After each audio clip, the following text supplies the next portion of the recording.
By now, you've probably heard of COVID-19, or coronavirus disease discovered in 2019, which is responsible for a global pandemic. Thus far, the main country affected has been China, but it spread to a number of other countries around the world to a varying degree. The virus was initially referred to as the 2019 nCoV, or the 2019 novel coronavirus, and was informally called the Wuhan coronavirus. The World Health Organization named the disease COVID-19 because it doesn't refer to a geographical location, an animal, a person, or a group of people, all of which can lead to stigma. They also wanted to make it pronounceable and related to the disease, which is not an easy task. The virus was officially named SARS-CoV-2, or Severe Acute Respiratory Syndrome Coronavirus 2, because it's genetically very similar to the SARS coronavirus, which was responsible for, well, the Severe Acute Respiratory Syndrome, or SARS outbreak in 2002. So, SARS-CoV-2 causes COVID-19. Now, coronaviruses that circulate among humans are typically benign, and they cause about a quarter of all common cold illnesses. But occasionally, coronaviruses that circulate in an animal reservoir mutate just enough to where they're able to start infecting and causing disease in humans, if they're given an opportunity. In 2002, SARS was a coronavirus that hopped over from bats to civets, which is a cat-like mammal, and then over to humans. And in 2012, there was MERS, which was a coronavirus that hopped over from bats to camels a few decades ago, and then circulated among camels for quite some time before eventually infecting humans. COVID-19 most likely also started with bats, but this time the intermediate host was probably a pangolin, an animal that looks like a cross between an anteater and an armadillo. That's based on the fact that scientists identified a coronavirus in pangolins that's a 96% genetic match to SARS-CoV-2. Sadly, pangolins are heavily trafficked around the planet, largely because people believe that their scales have healing properties. And because they're moved around the world rather than just left in the wild, there are ample opportunities for a coronavirus to go from a pangolin to a human. As of February 11th, 2020, there have been 43,103 cases of COVID-19 and 1,018 deaths, with a fatality rate of 2.4%, according to the World Health Organization. The vast majority of cases and deaths have occurred in China. For a little perspective, the 2002 SARS outbreak resulted in 8,098 cases and 774 deaths, so the fatality rate was around 9.6%. And the 2012 MERS outbreak resulted in 2,494 cases and 858 deaths, bringing the fatality rate to 34%. Finally, for the 2014 Ebola outbreak, which was granted not due to a coronavirus, there were 28,639 cases and 11,316 deaths. The fatality rate was a whopping 40%. At a microscopic level, coronaviruses are single-strand positive-sense RNA viruses with protein spikes on their surface that look a little bit like a crown under a microscope. In fact, corona is Latin for crown. Besides just looking majestic, these spikes allow the virus to invade cells lining the respiratory tract and lungs. After binding, the coronavirus enters and takes over the cellular machinery to make more and more copies of itself, so it can spread to the surrounding cells and get into the mucus.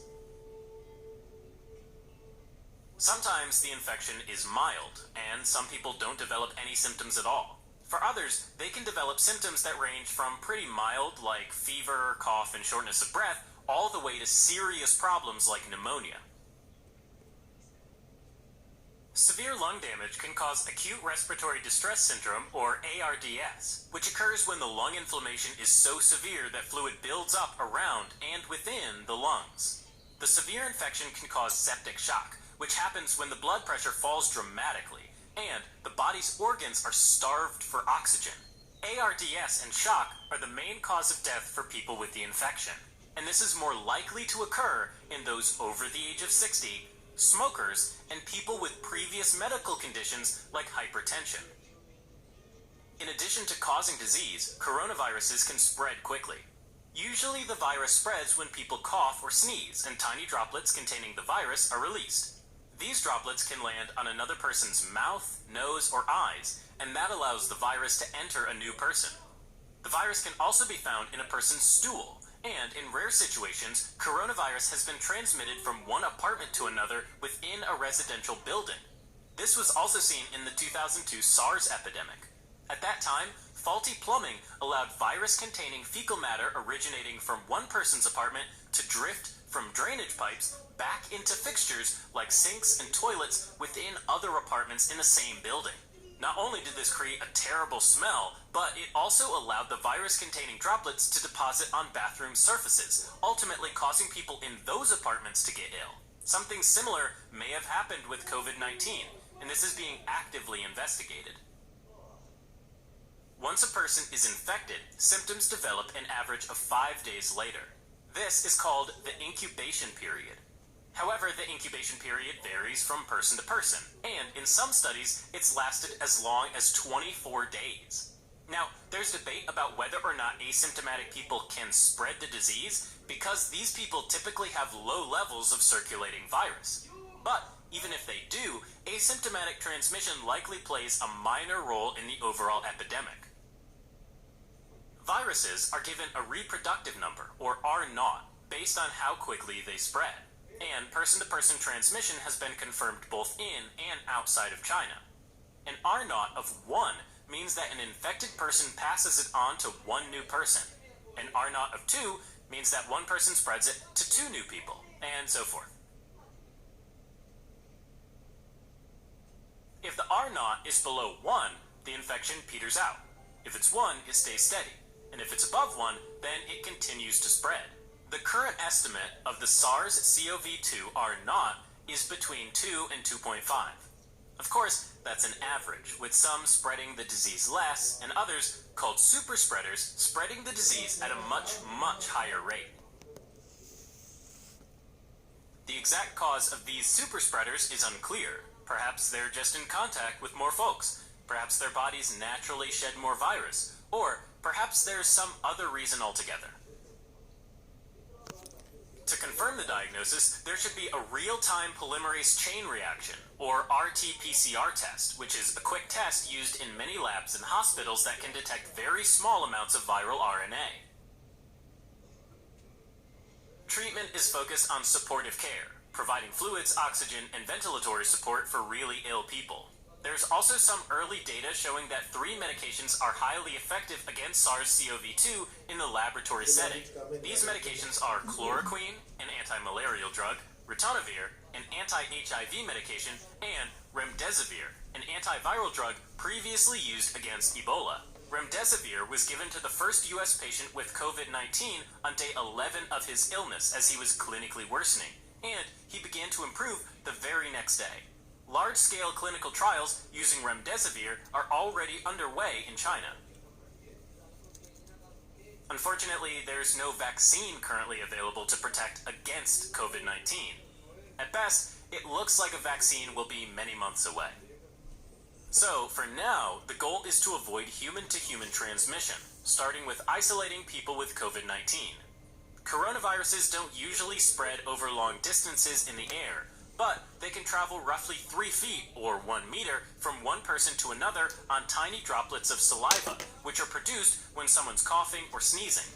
In addition, some strains of coronavirus can survive on surfaces for over a day. With that in mind, if you're a healthy person living in a non-outbreak area, the recommendation is to avoid travel to disease outbreak areas, generally stay away from crowded places, and stay at least 6 feet or 2 meters away from anyone with symptoms. Wearing a surgical mask is not recommended because the general risk of getting COVID-19 in these settings is so low. As always, careful hand washing is the key, and it should be done with soap or alcohol-based hand sanitizers and scrubbing. Also, avoid touching your eyes, nose, and mouth. This area is known as your T-zone, and it's a common entry point for viruses into the body. For healthcare workers who are around people with COVID-19, the recommendation is to apply droplet and contact precautions. That includes wearing personal protective equipment like a clean, dry surgical mask, gloves, long-sleeved gowns, and eye protection like goggles or a face shield. When performing a procedure that generates aerosol, like tracheal intubation, bronchoscopy, CPR, or non-invasive ventilation, it's important to wear an N95 respirator. This prevents 95% of the small particles, like respiratory droplets, from passing through. Alright, so quick recap. The SARS-CoV-2 virus causes a respiratory disease called COVID-19. The virus probably originated from bats, and then went to pangolins as an intermediate host, and finally to humans. The virus travels in respiratory droplets and enters the body via the mouth, nose, or eyes. Once inside the body, it replicates in the respiratory system, causing symptoms like fever, cough, and shortness of breath. Some people might develop more dangerous complications like pneumonia, ARDS, and shock. Treatments are focused on supportive care, but certain medications like remdesivir are currently in clinical trials. In the meantime, the best strategy is prevention. This includes careful hand washing, avoiding traveling to disease outbreak areas and crowded places when possible, avoid touching your T-zone, and, if you're a healthcare worker, using personal protective equipment.